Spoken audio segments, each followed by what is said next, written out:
दोस्तों, दंगों में जिन लोगों के नाम सरकारी पन्नों पर चढ़े हैं उनका धर्म सुनकर आपको पक्षपात की बू बिल्कुल साफ आने लगेगी।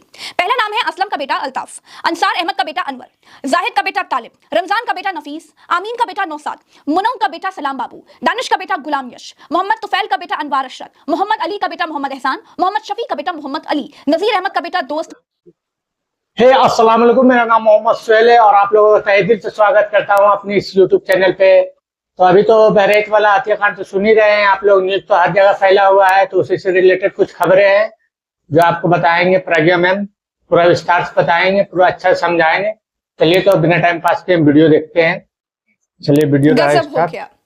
2 घंटे के लिए पुलिस हटा लेने वाली जो थ्योरी हैदराबाद से आई थी, उस थ्योरी पर ओवैसी ने तो अमल नहीं किया, लेकिन भाजपा राज में वो थ्योरी अप्लाई कर दी गई। मैं बहुत शुरू से कह रही हूं कि बहराइच दंगे प्रायोजित है और वो बात अब सच साबित होती हुई दिखाई दे रही है। बहराइच दंगों में शामिल 2 लोग कैमरे पर यह बात कहते हुए दिखाई दिए कि उस दिन पुलिस ने सिर्फ 2 घंटे का समय दिया था। उस दिन कुछ लोग गद्दारी नहीं करते तो बहराइच का आधा महाराजगंज साफ हो जाता। दैनिक भास्कर के पत्रकार राजेश साहू की रिपोर्ट का ये हिस्सा सुनिए जरा। इन लोगों ने गद्दारी की वहाँ, ये सारे सस्पेंड हो गए हैं। दोस्तों, अब ये कुछ लोग हैं कौन?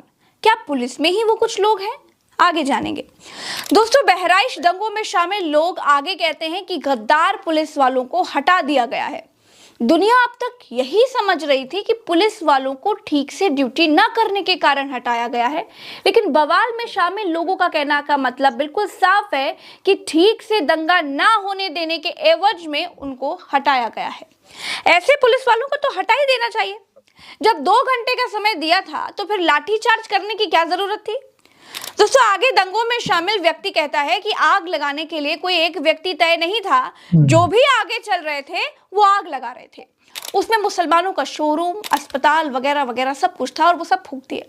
भाजपा के मुताबिक कैमरे पर बयान देने वाले लोग नशेड़ी गजेड़ी हैं, उनका क्या भरोसा करना। और जहां बार बार भाजपा का जिक्र आता है, हमारे ख्याल से भाजपा का इसमें कोई नहीं है। बाद में जानकारी मिली कि अर्पित श्रीवास्तव भाजपा के भारतीय जनता युवा मोर्चा के नगर अध्यक्ष हैं। इसके अतिरिक्त भाजपा का मेरे विचार से कोई इसमें है नहीं। और उपद्रवी लोग थे, ज़्यादातर लोग नशे में थे और सब लोग ये कह रहे थे कि ये हमारा भाई है। विधायक जी, अगर यही बात है तो फिर भरोसा तो आपके बॉस की बात पर भी नहीं करना चाहिए। ऐसा नहीं है कि हर नशेड़ी आदमी झूठ ही बोलता है। ऐसा भी नहीं है कि नशा करने वाले व्यक्ति की बात का कोई भरोसा नहीं होता है। ऐसा भी नहीं होता है कि नशा करने वाला व्यक्ति कभी सच बोल नहीं सकता। वो बात अलग है नेताजी की कोई दिन दहाड़े गांजा फूक रहा है, कोई शाम ढलने के बाद महफिल सजा रहा हो।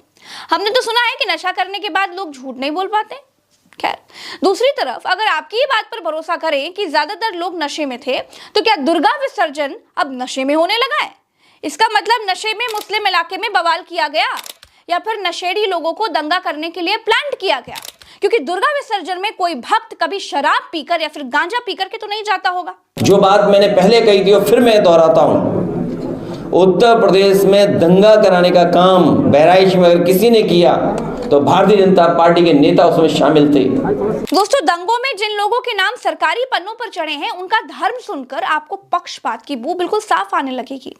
पहला नाम है असलम का बेटा अल्ताफ, अंसार अहमद का बेटा अनवर, जाहिद का बेटा तालिब, रमजान का बेटा नफीस, आमीन का बेटा नौसाद, मुनौ का बेटा सलाम बाबू, दानिश का बेटा गुलाम यश, मोहम्मद तुफैल का बेटा अनवार अशरफ, मोहम्मद अली का बेटा मोहम्मद एहसान, मोहम्मद शफी का बेटा मोहम्मद अली, नजीर अहमद का बेटा दोस्त मोहम्मद, अब्दुल शाहिद का बेटा मोहम्मद जाहिद और गुलाम सैयद का बेटा शूद आलम, मोहम्मद नसीम का बेटा मोहम्मद इमरान, मोहम्मद नसीम का बेटा जीशान आदिल, तलीम का बेटा रिजवान, लतीफ का बेटा फुलकान, लतीफ का बेटा इमरान, अयूब का बेटा समुद्दीन, अनवर का बेटा इमरान, भग्गन का बेटा मिराज, पीर आमिर का बेटा आमिर, गुलाम का बेटा शहजादे, मोहम्मद नसीम का बेटा मोहसिन, मोहम्मद शमीम का बेटा शहजादे और मोहम्मद शमीम जैसे 31 लोगों को गिरफ्तार किया गया है।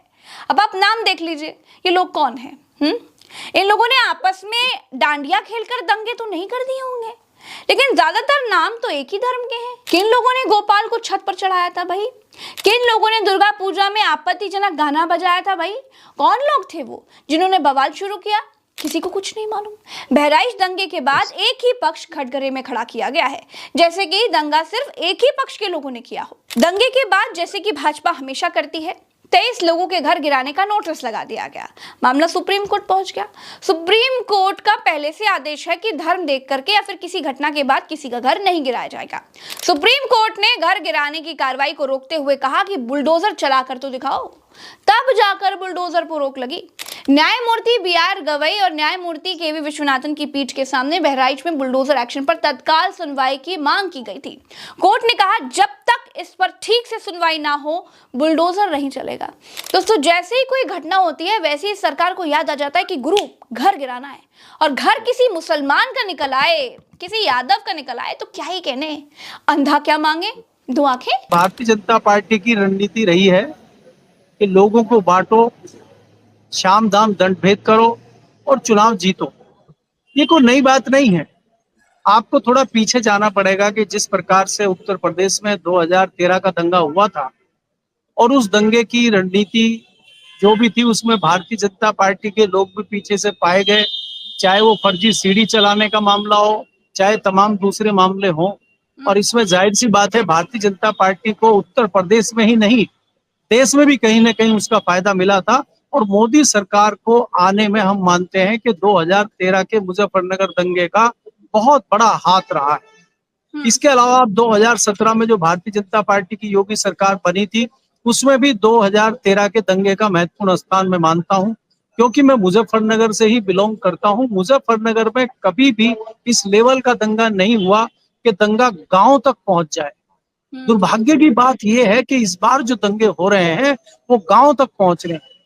पहले दंगे शहरों में होते थे, हमने देखे कि अलीगढ़ में दंगा हो गया, मेरठ में कोई दंगा हो गया और प्रशासन उसको दबा लेता था और वो कवर हो जाती थी चीजें, बात खत्म हो जाती। लेकिन इस बार जो दंगे हो रहे हैं ये गांव में जा रहे हैं, गांव को चपेट में ले रहे हैं। ये दुर्भाग्यपूर्ण बात है।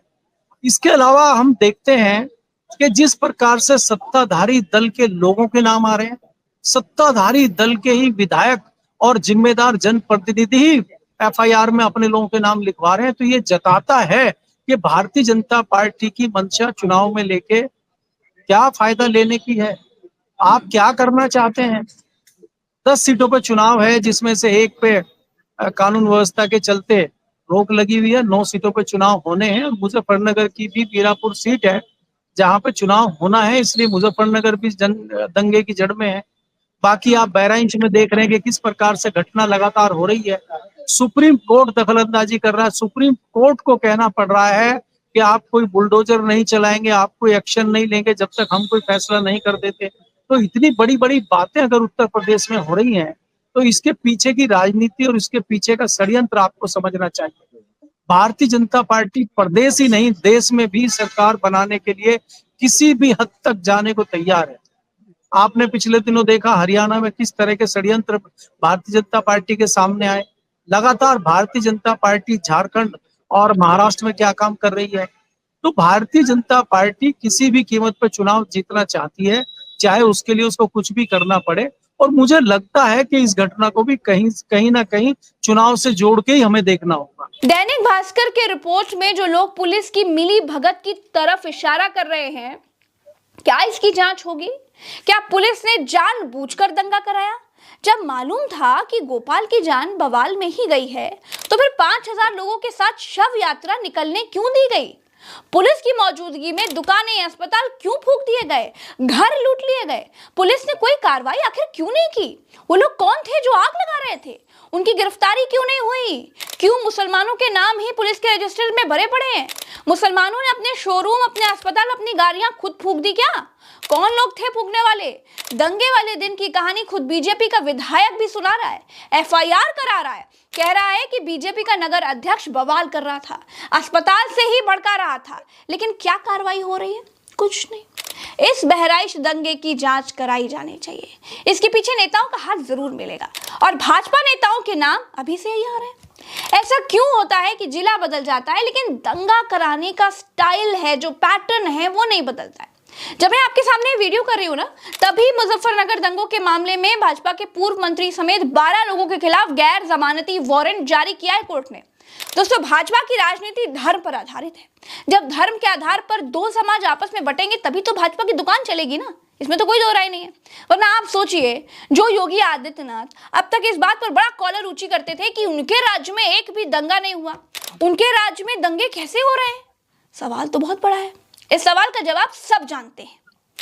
जवाब जानते हैं तो कमेंट में लिखिएगा। इस वीडियो को खूब शेयर करिएगा ताकि सब तक ये वीडियो पहुंच जाए और लोगों की कुछ आंखें खुल सके, ये अंधभक्ति का चश्मा लोगों के आंखों से उतर सके और लोग सच्चाई देखना लग जाएं। इस वीडियो में इतना ही, हमें दीजिए इजाजत, हम चलते हैं, फिर मिलेंगे अगले वीडियो में। राम राम तो असलाम, जय हिंद। चैनल को सब्सक्राइब जरूर कीजिएगा, आप ही हमारी शक्ति हैं, हमारी शक्ति बने रहिए। नमस्कार। चलिए, तो वीडियो देख लिए आप लोग, ज्यादा से ज्यादा वीडियो को शेयर करें, ज्यादा से ज्यादा वीडियो को लाइक करें और जाके मैं डिस्क्रिप्शन पे ओरिजिनल वीडियो का लिंक दे दूंगा, उसे भी आप लोग लाइक और शेयर करें, सब्सक्राइब कर लीजिएगा। तब तक के लिए दुआ में याद रखें।